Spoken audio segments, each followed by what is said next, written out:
صحیح مسلم کی حدیث ہے، نبی صلی اللہ علیہ وسلم نے فرمایا پچھلی امتوں میں ایک شخص نے 99 انسانوں کا قتل کیا. یہ چھوٹا جرم تھا بڑا جرم تھا؟ بڑا نہیں، بہت بڑا جرم. 99 کوئی ہلکا نہیں ہوتا. قرآن سے ہمیں پتہ چلتا ہے کہ شرک کے بعد اور نماز چھوڑنے کے بعد سب سے بڑا جرم اسلام میں حقوق العباد میں کیا ہے؟ انسانیت کا قتل. اور سب سے بڑی نیکی بھی انسانیت کی جان بچانا. تبھی تو میں کہتا ہوں ڈاکٹر اگر انسان کے بچے بن جائیں نا تو یہ تو ویسے ہی جنتی ہیں. یہ تو انسانیت کی جان اتنی بچاتے ہیں یہ لوگ، لیکن یہ نیتیں بہت سو کی ٹھیک نہیں ہوتی اور دھوکے بہت سے سب نہیں ہوتے. بہت سے اگر یہ اللہ کی رضا کے لیے کریں تو یہ تو اتنی زبردست ان کے پاس پیکیج ہے جنت کمانے کا. تو کتنے انسانوں کو قتل کیا؟ بولو 99. اب اس کو خیال ہوا کہ یار چلو توبہ کر لیتا ہوں. حدیث میں آتا ہے لوگوں سے پوچھا بھائی کوئی ہے جو مسئلہ بتائے، شرعی مسئلہ، کہ میری توبہ قبول ہے بھی کہ نہیں ہے، پتہ نہیں اتنے بندے مارے ہیں. اب اگر آپشن ہے تو میں توبہ کروں، آپشن نہیں ہے تو کیا ضرورت ہے اس تکلف کی؟ جب جانے جہنم میں ہے تو پھر دو چار پھر یہی بزنس کرتے ہیں مزید، کیونکہ تجربہ اسی میں ہے. کیا خیال ہے؟ تو نبی صلی اللہ علیہ وسلم نے فرمایا لوگوں نے اس کو بھیج دیا ایک راہب کے پاس. راہب کا مطلب عیسائیوں کے بزرگ جن کے پاس علم نہیں تھا، دنیا سے بے رغبتی تھی. وہ امریکہ میں ولاگ بھی نہیں بناتے تھے کہ دیکھو اتنے خوبصورت خوبصورت، وہ بالکل جنگلوں میں رہتے تھے، اللہ اللہ کرتے تھے. نہ جاپان کی ٹرین میں بیٹھے، بالکل بس اللہ اللہ. 4 شادیاں تو سوال ہی پیدا نہیں ہوتا. یہ تو پرلے درجے کی عیاشی ہے نا. تو نہ نہاری وہاری کی بات کبھی انہوں نے کی، بس ہر وقت کیا کرتے تھے؟ اللہ. لوگ ایسے لوگوں سے متاثر ہوتے ہیں. اور سمندر میں چھلانگ لگا رہا ہے اس کو کہتے ہیں یہ بزرگوں کے یہ کام رہ گئے یہ کام رہ گئے، یہ علماء کے یہ کام رہ گئے. تو لوگ ان سے انسپائر تھے کہ یہ ہیں اللہ والے، بہت نیک ہیں. تو اس قاتل کو کہاں بھیج دیا لوگوں نے کہ وہ ایک بیٹھے ہوئے بہت نیک ہیں، ادھر چلا جا. اور واقعی اللہ والے تھے، یعنی اللہ والے اس سینس میں کہ اللہ اللہ تو کرتے تھے، اللہ سے محبت تو تھی ان کو. تو جب وہ قاتل ان کے پاس آیا کہ جی، اور کہنے لگا، بخاری کی حدیث ہے انہ قتل 100 نفس فہل لہ من توبہ، سوری 99 نفسا 99 نفسا فہل لہ من توبہ. بھائی میں اس سلسلے میں حاضر ہوا ہوں کہ میں نے 99 بندے مارکیٹ سے شارٹ کیے. آدھے قبرستان میری وجہ سے بھرے ہوئے ہیں.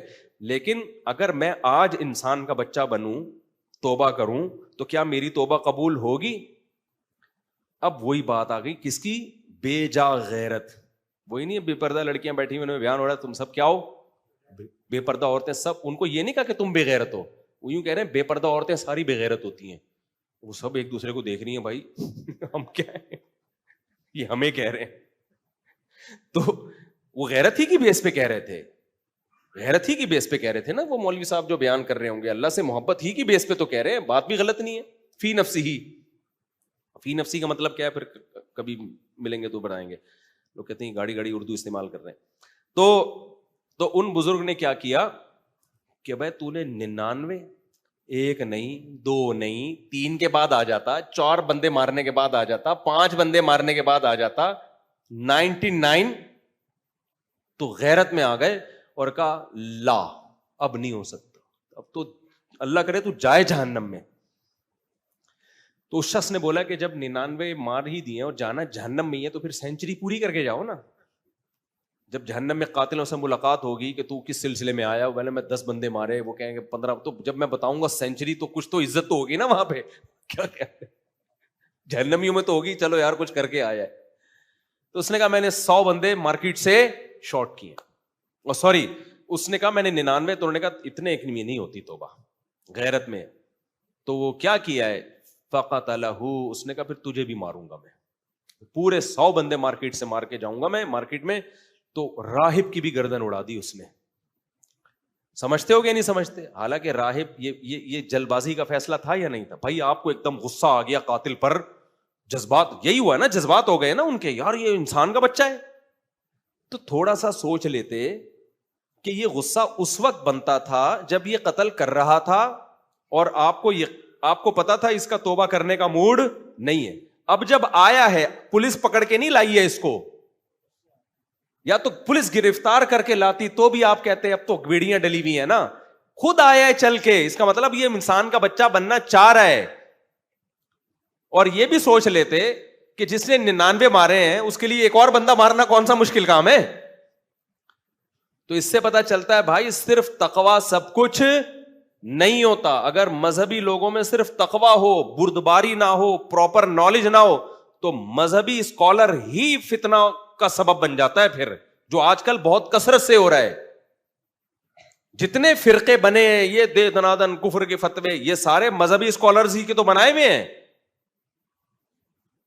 تو اس میں آپ کو دیکھنا پڑے گا کون سے اسکالر میچور ہیں, جن کے پاس پراپر علم ہے, تقویٰ بھی ہے, علم بھی ہے اور میچورٹی بھی ہے, اور کون سے ایسے ہیں جو جلباز ہیں, نہ تقویٰ ہے نہ علم ہے. تو یہ فرق کرنا پڑے گا. سمجھتے ہو کہ نہیں سمجھتے ہو؟ کون سے ایسے جن کو دیکھ کے آدمی کے ہارر مووی دیکھ لیتا وہ زیادہ بہتر ہے. آج تو میرا بھی اسٹائل ایسا لگ رہا ہے کہ مجھے لگ رہا ہے کہ آپ کہیں گے ڈرانی فلم دیکھ لیتے تو زیادہ اچھا تھا. خیر, تو غصے میں آیا ہوں نا میں. اب کیا ہے, تو پھر نبی صلی اللہ علیہ وسلم نے فرمایا, پھر اس نے دوبارہ پوچھا, بھائی 100 بندے مار دیے, کوئی توبہ کا راستہ ہے؟ پھر لوگوں نے عالم کا پتہ بتایا. کیا بتایا؟ عالم. تو حدیث میں آتا ہے ان کے پاس آ کے کہا انہو قتل 100 نفس, بھائی 100 بندے مار دیے, کوئی توبہ ہو سکتی ہے؟ تو ان عالم میں حلم بھی, اناہ بھی, علم بھی. علماء کہتے ہیں 2 دعائیں اللہ سے بہت مانگا کرو, اے اللہ اپنے علم سے علم دے اور حلم سے حلم دے. کیونکہ علم بغیر حلم, حلم کا مطلب بردباری, علم حلم کے بغیر بیڑا غرق, اور اگر صرف بردباری ہی ہو, علم نہ ہو, تو بھی بیڑا غرق. کیونکہ پھر انسان گونگا شیطان بن کے رہتا ہے, پھر جہاں بولنا ہوتا ہے وہاں بھی نہیں بول رہا ہوتا. سمجھ میں آ رہی ہے بات؟ کہ پھر جہاں بولنا بنتا ہے نا وہاں بھی کیا بیٹھا ہوتا ہے؟ چپ بیٹھا ہوتا ہے. جو بولنے کا موقع اس میں بھی نہیں بول رہا ہوتا. تو علم اور حلم یہ دونوں چیزیں اللہ سے مانگنی چاہیے. علم حلیم ہوئے بغیر علیم بن جانا بھی فتنہ ہے, اور صرف حلم سے بھی کام نہیں چلتا, اس سے انسان غیرت لیس بھی ہونے کا خطرہ ہوتا ہے.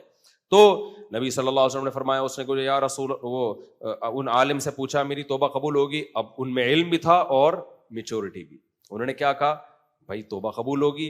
اور پھر اس کو مشورہ دیا کہ تم جس علاقے میں رہتے ہو یہاں تم نے قتل کرنا سیکھا ہے, تم آج توبہ کر لو گے دوبارہ قتل ہو جائے گا تم سے, تو یہ علاقہ چھوڑ کے چلے جاؤ. پورا پراپر مشورہ دیا. تو میں وہ بات کی طرف دوبارہ آتا ہوں.